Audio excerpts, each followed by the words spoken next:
Gandhinagar green belt park में आज एक तेंदुआ नजर आया। इससे पहले भी जम्मू में बाहु फोर्ट के इलाके में तेंदुआ स्पॉट किया गया और कश्मीर में भी अक्सर देखा जाता है कि उन एरियाज में, जिन एरियाज में आम लोग रहते हैं, वहां पर ये वाइल्ड एनिमल्स पहुंच जाते हैं। ऐसा क्यों हो रहा है और ये मैन एनिमल कॉन्फ्लिक्ट के केसेस कितने जम्मू कश्मीर में बढ़ रहे हैं, इसी पर बात करने के लिए मेरे साथ हैं chief wildlife warden Suresh Gupta. Suresh ji, सबसे पहले आपसे जानना चाहूंगी कि आज की सिचुएशन क्या है, क्या उस तेंदुए को पकड़ लिया गया है और कितने लोग अभी तक इंजर हुए हैं उसके कारण? ऐसा है कि ये तेंदुआ जो है इसको पकड़ लिया गया है। ये ग्रीन बेल्ट पार्क में आ गया था ये, और इस ऑपरेशन में हमारे डिपार्टमेंट के 2 लोग इंजर हुए हैं। हमारे वेटरनरी डॉक्टर और एक हमारा दूसरा एम्प्लॉय साथ थे, जिन्होंने उसको ट्रैंकुलाइज यानी कि बेहोश करने की कोशिश की। तो नॉर्मली एनिमल्स क्या करते हैं, जब भी उनको ट्रैंकुलाइज करते हैं तो वो वापस पाउंस करने की कोशिश करते हैं। तो इसलिए बाकी लोगों का नुकसान ना हो, तो उन्होंने पास से जाके उसको डाट करने की कोशिश की, जिससे उसने पाउंस किया। लेकिन उनको माइनर इंजरीज हैं, कोई ऐसी बात नहीं है। बट साथ में ही उसने एक प्राइवेट पर्सन था, उसको भी पंजा शायद कुछ ऐसा मारा है जिससे उसकी आंख में थोड़ी इंजरी है। तो वो तीनों लोग जो हैं इस वक्त जीएमसी में अंडर ट्रीटमेंट है। क्या ये वही तेंदुआ है जो पहले बाहु फोर्ट के इलाके में भी स्पॉट किया गया, ये 2 अलग अलग इंसिडेंट्स हैं?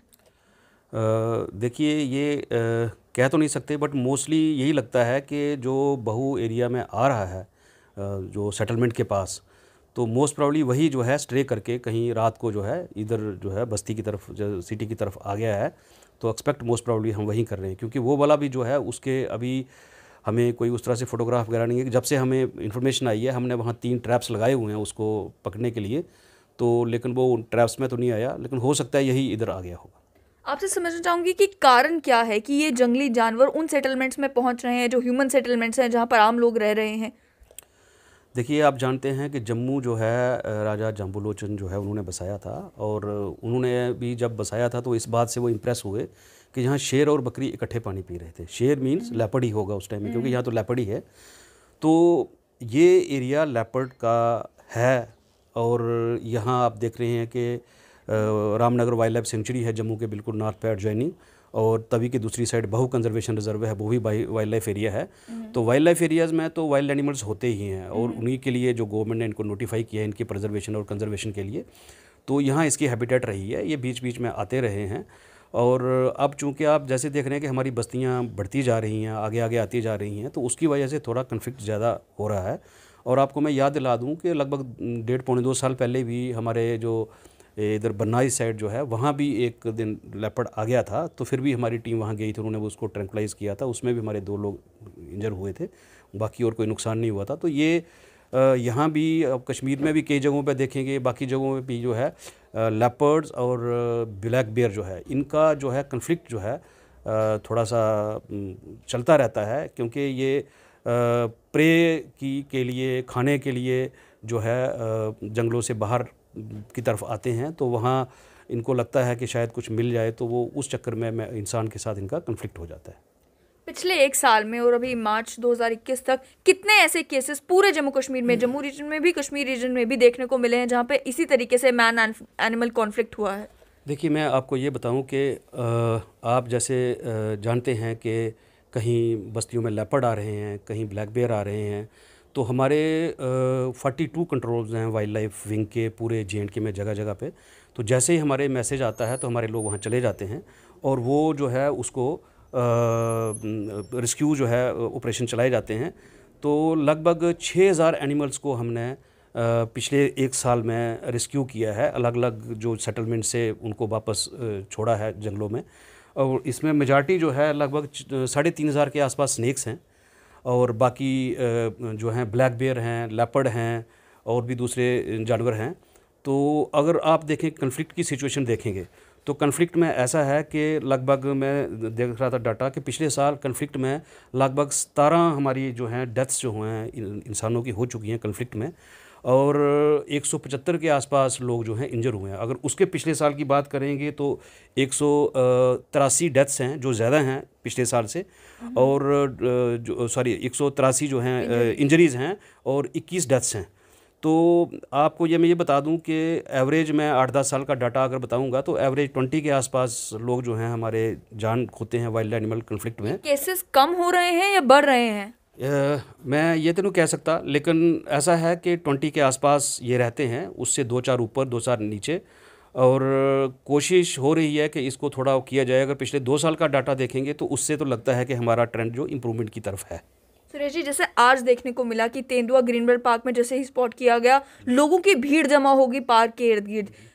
उसके बाद जाली के ऊपर लोग ऐसे लग रहा था कि कूदने ही वाले हैं अंदर, इस तरीके का माहौल क्रिएट कर दिया गया।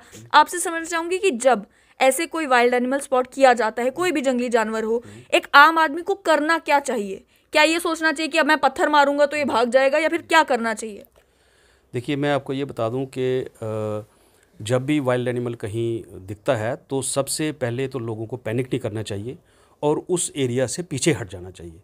वाइल्ड एनिमल को छोड़ देना चाहिए और नियर बाई अगर आपको कहीं फॉरेस्ट, पुलिस या अपना वाइल्ड लाइफ का कोई भी अगर आपको कांटेक्ट है, वहाँ बता देना चाहिए। और इसके लिए बेस्ट जो है, आप 100 पुलिस कंट्रोल रूम पे फ़ोन करें, वो हमें मैसेज दे देते हैं और हमारे लोग इमीडिएटली वहाँ पहुँच जाते हैं। तो इसमें एक तो ये करना चाहिए कि लोगों को वहाँ इकट्ठे नहीं होना चाहिए, अपने अपने घरों के अंदर रहना चाहिए, भीड़ नहीं इकट्ठी करनी चाहिए। और दूसरा, जब भी आप वाइल्ड लाइफ एरिया में, जब फॉरेस्ट एरिया में जाएं, ग्रुप्स में जाएं, अकेले कभी ना जाएं। और कोशिश करें कि जहाँ बैठना है, अगर किसी को कोई नेचर कॉल के लिए या कोई घास के लिए काटने के लिए बैठना है, तो जब वो बैठे तो उसके साथ कोई एक आध बंदा खड़ा रहे, क्योंकि नॉर्मली जो बैठा हुआ इंसान होता है उसको वो अपनी प्रे समझ के एनिमल अटैक करता है। तो इसी तरह के ये इंसिडेंट्स आते हैं। तो एक चीज़ मैं और भी इसमें क्लियर करना चाहूँगा कि अगर कोई इंजरी या कोई लॉस ऑफ लाइफ अगर होता है तो इसमें कंपनसेशन का प्रोविज़न है हमारे पास गवर्नमेंट का। उसमें डेथ हो जाती है, जब कोई परमानेंट डिसेबिलिटी हो जाती है, उसमें 3 लाख तक की कंपनसेशन होती है। और इंजरी पे 15,000 से 1 लाख तक की कंपनसेशन होती है। और इसमें जो है, हम जैसे हमारे पास केस बन के आता है तो हम उसमें देते हैं। अब अभी जो साल ख़त्म हुआ है इसमें भी मैं देख रहा था डाटा कि ऑलमोस्ट 1,05,00,000 हमने पिछले साल भी कंपनसेशन जो है, जिन जिन के केसेस कंप्लीट होके आए उनको हमने दिए हैं। लेकिन बेटर ये है कि प्रिवेंशन की जाए, प्रिकॉशन रखा जाए, और जहाँ भी वाइल्ड एनिमल कहीं साइट होता है, जब उसकी रिपोर्ट आती है, उस एरिया को अवॉइड किया जाए और हमारे अमले को इतला की जाए। सुरेश जी, अगर क्राउड इकट्ठा होता है, क्या उससे एनिमल के हॉस्टाइल होने के चांसेस बढ़ जाते हैं? देखिए, आप जानते हैं कि एनिमल जो है वो अपने नेचुरल इन्वायरमेंट में रहता है, और जब उसको लगेगा कि कोई दूसरा कुछ एनिमल या कोई, वो इंसान को भी एनिमल ही समझता है कि उसके इतना पास आ गया कि उसकी लाइफ को ख़तरा होगा, तो नेचुरली वो रिटेलिएट करता है। जब रिटेलिएट करेगा तो अगर इंसान सामने होगा तो उस पर भी वो नुकसान हो सकता है। तो बेटर यही होता है कि उससे दूर रहा जाए। पास जाना जो होता है, इंजरी हो सकती है। साथ में मंकी मेनेंस की ही अगर बात की जाए तो वो भी शहरों में जो है इतनी बढ़ चुकी है।